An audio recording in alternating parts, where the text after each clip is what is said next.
দখলদার ইসরায়েলি বাহিনী এবং ইরান যুদ্ধ চলছে। আমাদের হাতে এসেছে ভয়ঙ্কর সব আপডেট। আন্তর্জাতিক সংবাদ। শুরুতেই সংবাদ শিরোনাম। নতুন করে ইরান থেকে ধেয়ে আসছে মিসাইলের বহর, জানালো ইসরায়েল। এরপর জানিয়ে দেব ইরানের সবশেষ হামলায় হাসপাতালে ভর্তি ১৫৪ ইসরায়েলি। আরও জানিয়ে দেব নেতানিয়াহুর বেআইনি কর্মকাণ্ড আর সহ্য করা হবে না, ইরদোগানের হুঁশিয়ারি। এরপর জানিয়ে দেব ইরানে ইসরায়েলের হামলা নিয়ে মুখ খুললেন শি জিনপিং। আরও জানিয়ে দেব ইরান ইসরায়েল সংঘাত নিয়ে ট্রাম্পের নতুন বার্তা। সর্বশেষ জানিয়ে দেব ঠিক কী কারণে ইরানে হামলা চালালো ইসরায়েল। এতক্ষণ শুনছিলেন সংবাদ শিরোনাম, এবারে বিস্তারিত। তবে অনুরোধ থাকবে ভিডিওটিতে একটি লাইক করবেন এবং কমেন্ট করে জানিয়ে দেবেন আপনার মূল্যবান মতামত। এছাড়া আপনি এই চ্যানেলে নতুন হয়ে থাকলে চ্যানেলটি সাবস্ক্রাইব করে আমাদের সাথে থাকবেন।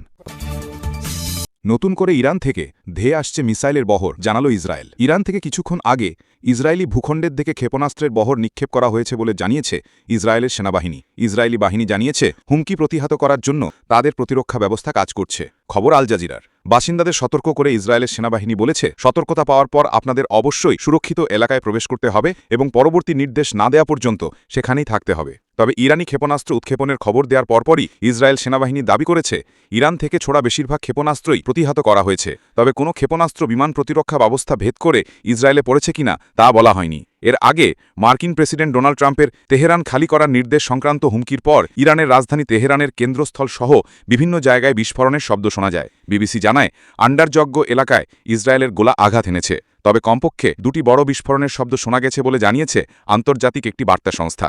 এদিকে ইরানের প্রতিরক্ষা মন্ত্রণালয়ের মুখপাত্র জানিয়েছেন, তারা আজই মঙ্গলবার ১৭ জুন প্রথম এক ধরনের ক্ষেপণাস্ত্র ব্যবহার করেছেন যা ইসরায়েল প্রতিহত করতে অক্ষম। তিনি বলেন, অল্প কিছু দেশের হাতেই এ ধরনের উচ্চ প্রযুক্তির ক্ষেপণাস্ত্র আছে।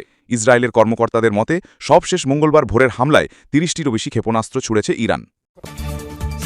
নেতানিয়াহুর বেআইনি কর্মকাণ্ড আর সহ্য করা হবে না, ইরদোগানের হুঁশিয়ারি। ইসরায়েলের কর্মকাণ্ড তাদের নিজেদের অস্তিত্বকে হুমকির মুখে ফেলছে বলে সতর্ক করেছেন তুরস্কের president Recep Tayyip Erdogan. Benjamin নেতানিয়াহুর আর কোনো বেআইনি কর্মকাণ্ড সহ্য করা হবে না বলেও কঠোর হুঁশিয়ারি দেন তিনি।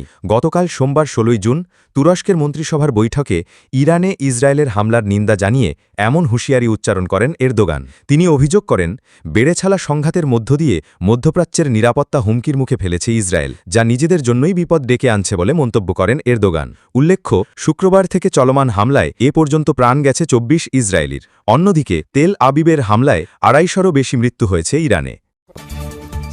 ইরানের সবশেষ হামলায় হাসপাতালে ভর্তি ১৫৪ ইসরায়েলি। ইসরায়েলের স্বাস্থ্য মন্ত্রণালয় জানিয়েছে, ইরানের সর্বশেষ ক্ষেপণাস্ত্র ও ড্রোন হামলায় মোট ১৫৪ জন আহত হয়ে বিভিন্ন হাসপাতালে ভর্তি হয়েছেন। আহতদের মধ্যে ৪ জনের অবস্থা মাঝারি ধরনের, ১৩০ জনের অবস্থা মৃদু, ১৫ জন এখনও পর্যবেক্ষণে রয়েছেন এবং ৫ জন মানসিক আঘাতজনিত উদ্বেগের কারণে চিকিৎসাধীন। খবর বিবিসির। এদিকে ইরানের স্বাস্থ্য মন্ত্রণালয়ের তথ্যানুসারে গত শুক্রবার থেকে ইসরায়েলি বিমান হামলায় অন্তত ২২৪ জন নিহত হয়েছেন, যার মধ্যে ৭০ জন নারী ও শিশু রয়েছে। এছাড়া আহতের সংখ্যা ১২০০ ছাড়িয়েছে। অন্যদিকে ইরানি হামলায় ইসরায়েলের কমপক্ষে ২৪ জন নিহত হয়েছে, ইসরায়েলি কর্তৃপক্ষ জানিয়েছে। এই পরিসংখ্যানগুলো দুই দেশের চলমান সংঘর্ষের ভয়াবহতা ও মানবিক বিপর্যয়ের বহিঃপ্রকাশ। সাধারণ মানুষ থেকে শুরু করে কূটনৈতিক ও সামরিক স্থাপনাগুলো পর্যন্ত হামলার শিকার হওয়ায় আঞ্চলিক নিরাপত্তা ও বৈশ্বিক উদ্বেগ ক্রমেই তীব্রতর হচ্ছে। ইরান ইসরায়েল সংঘাত নিয়ে ট্রাম্পের নতুন বার্তা। ইরান ও ইসরায়েলের মধ্যে যুদ্ধবিরতির চেয়ে ভালো কিছু চান যুক্তরাষ্ট্রের প্রেসিডেন্ট ডোনাল্ড ট্রাম্প। বলেছেন, এই সংঘাতের একটি সত্যিকার সমাপ্তি চান তিনি। ইরানের পারমাণবিক অস্ত্র থাকতে পারে না বলেও মন্তব্য করেছেন মার্কিন প্রেসিডেন্ট। খবর বিবিসির। তিনি এমন সময় এই মন্তব্য করলেন যখন ইরান ইসরায়েলের মধ্যে সংঘাত পঞ্চম দিনে গড়িয়েছে। ট্রাম্প তাকে বহনকারী এয়ারফোর্স ওয়ান বিমানে সাংবাদিকদের সাথে আলাপকালে বলেন, একটি সত্যিকার সমাপ্তি, যুদ্ধবিরতি নয়, একটি সমাপ্তি। পরে সামাজিক মাধ্যম ট্রুথ সোশ্যালে এক পোস্টে তিনি বলেন, যুদ্ধবিরতির আলোচনার জন্য তিনি এখনও ইরানের সাথে যোগাযোগ করেননি। ডোনাল্ড ট্রাম্প লিখেছেন, ইরানের একটি চুক্তিতে স্বাক্ষর করা উচিত। তিনি আরও লেখেন, তারা যদি কথা বলতে চায় তারা জানে কিভাবে আমার সাথে যোগাযোগ করতে হবে। তাদের আলোচনার টেবিলে থাকা চুক্তি গ্রহণ করা উচিত, যা অনেক প্রাণ রক্ষা করবে। ইরানে ইসরায়েলের হামলা নিয়ে মুখ খুললেন শি জিনপিং। উত্তেজনা এড়াতে ইসরায়েল ইরান সংঘাত বন্ধের আহ্বান জানিয়েছেন চীনের প্রেসিডেন্ট শি জিনপিং। একই সঙ্গে বেইজিং শান্তি প্রতিষ্ঠায় গঠনমূলক ভূমিকা পালন করতে প্রস্তুত বলেও জানিয়েছেন তিনি। চীনের রাষ্ট্রীয় সংবাদ সংস্থা সিনহুয়ার বরাত দিয়ে এই খবর জানিয়েছে সাউথ চাইনা মর্নিং পোস্ট। শি জিনপিং বলেন, সব পক্ষের উচিত যত দ্রুত সম্ভব সংঘাত কমানোর জন্য কাজ করা। মধ্যপ্রাচ্যে শান্তি ও স্থিতিশীলতা পুনরুদ্ধারে গঠনমূলক ভূমিকা পালনের জন্য সকল পক্ষের সাথে কাজ করতে প্রস্তুত চীন। প্রতিবেদন মতে কাজাখস্তানের আস্তানায় চীন মধ্য এশিয়া শীর্ষ সম্মেলনের ফাঁকে উজবেক প্রেসিডেন্ট শাভকাত মিরজিভের সাথে আলোচনার সময় শি জিনপিং বলেছেন, ইরানের বিরুদ্ধে ইসরায়েলের সামরিক পদক্ষেপ মধ্যপ্রাচ্যে হঠাৎ করে উত্তেজনা বাড়িয়ে দিয়েছে, যা নিয়ে চীন গভীরভাবে উদ্বিগ্ন। চীনা প্রেসিডেন্ট আরও বলেন, আমরা অন্য দেশের সার্বভৌমত্ব, নিরাপত্তা এবং আঞ্চলিক অখণ্ডতার লঙ্ঘনকারী যে কোনো কর্মকাণ্ডের বিরোধিতা করি। সামরিক সংঘাত সমস্যার সমাধান নয় এবং ক্রমবর্ধমান আঞ্চলিক উত্তেজনা আন্তর্জাতিক সম্প্রদায়ের সাধারণ স্বার্থের সঙ্গে অসঙ্গতিপূর্ণ। এদিকে চীনের পররাষ্ট্র মন্ত্রণালয় জানিয়েছে, বৃহত্তর আঞ্চলিক সংঘাতের ক্রমবর্ধমান উদ্বেগের মধ্যে বেইজিং ইরান ও ইসরায়েলে বসবাসকারী চীনা নাগরিকদের সরিয়ে নেওয়া শুরু করেছে। মঙ্গলবার 17 জুন চীনা পররাষ্ট্র মন্ত্রণালয়ের মুখপাত্র গুয়ো জিয়াকুন বলেন, চীনের কিছু নাগরিককে প্রতিবেশী দেশগুলোতে সরিয়ে নেওয়া হয়েছে, তবে এ বিষয়ে বিস্তারিত কিছু জানাননি তিনি।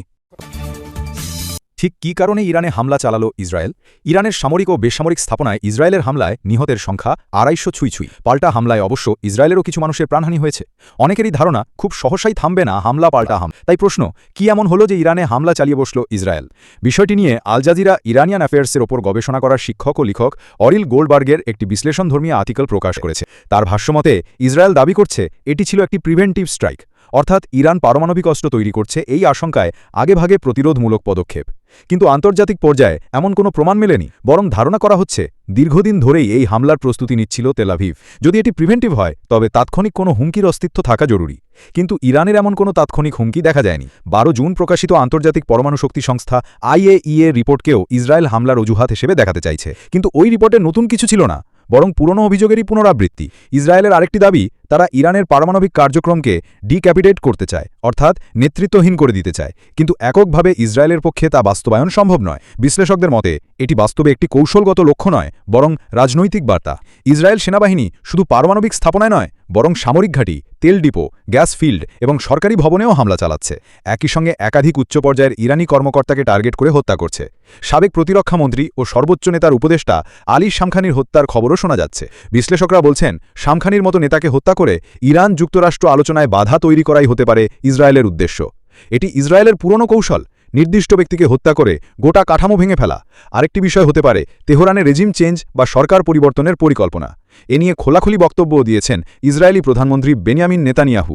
তিনি ইরানিদের অত্যাচারী সরকারের বিরুদ্ধে রুখে দাঁড়ানোর আহ্বান জানিয়েছেন। তবে এমন চিন্তা যে বাস্তবতা বিবর্জিত তা বলছেন রাজনৈতিক বিশ্লেষকরা, কারণ বহু ইরানি ইসলামী সরকারের সমালোচক হলেও দেশের সার্বভৌমত্বের প্রশ্নে তারা ঐক্যবদ্ধ। বাইরের শক্তির চাপ ইরানিদের আরও বেশি দেশপ্রেমিক করে তোলে। যেমন ইসরায়েলেও অনেক নেতানিয়াহু বিরোধী এখন যুদ্ধ পরিস্থিতিতে সরকারকে সমর্থন দিচ্ছেন। তাহলে কি কেবল রাজনৈতিক উদ্দেশ্যে ইসরায়েল এই হামলা চালিয়েছে? অনেকের মতে গাজায় ইসরায়েলি অভিযানের বিরুদ্ধে বিশ্বজুড়ে যখন সমালোচনা বাড়ছে, তখন ইরানে হামলা একটি কৌশল। একদিকে বিশ্ববাসীর দৃষ্টি গাজা থেকে সরানো, অন্যদিকে নিজের বিরুদ্ধে আন্তর্জাতিক অপরাধ আদালতের গ্রেপ্তারি পরোয়ানা ও অন্যান্য মামলার চাপ থেকে বাঁচা। বিশ্বের প্রভাবশালী দেশগুলো এখনও ইরানকে হুমকি মনে করে। এই সুযোগ কাজে লাগিয়ে ইসরায়েল আবারও নিরাপত্তার অজুহাতে নিজের আগ্রাসন বৈধ করার চেষ্টা করছে। ইসরায়েলের এই নিরাপত্তা আসলে একটি পুরনো ধারণার সম্প্রসারণ, যেখানে ইসরায়েল নিজেকে অজুহাতহীন হত্যার অধিকারী ভাবতে চায়। গাজা, ইয়েমেন, লেবানন, সিরিয়া এবং এখন ইরান, সবখানেই সেই একই কৌশল। নেতানিয়াহু হয়তো আশা করছেন এই হামলার মাধ্যমে নিজের রাজনৈতিক অবস্থান মজবুত করবেন এবং আন্তর্জাতিক বিচার এড়িয়ে যাবেন। ইসরায়েলি সমাজের একটি অংশ এখন তার পাশেই আছে, তবে এর দীর্ঘমেয়াদী ফলাফল কতটা ভয়াবহ হতে পারে তা সময়ই বলবে।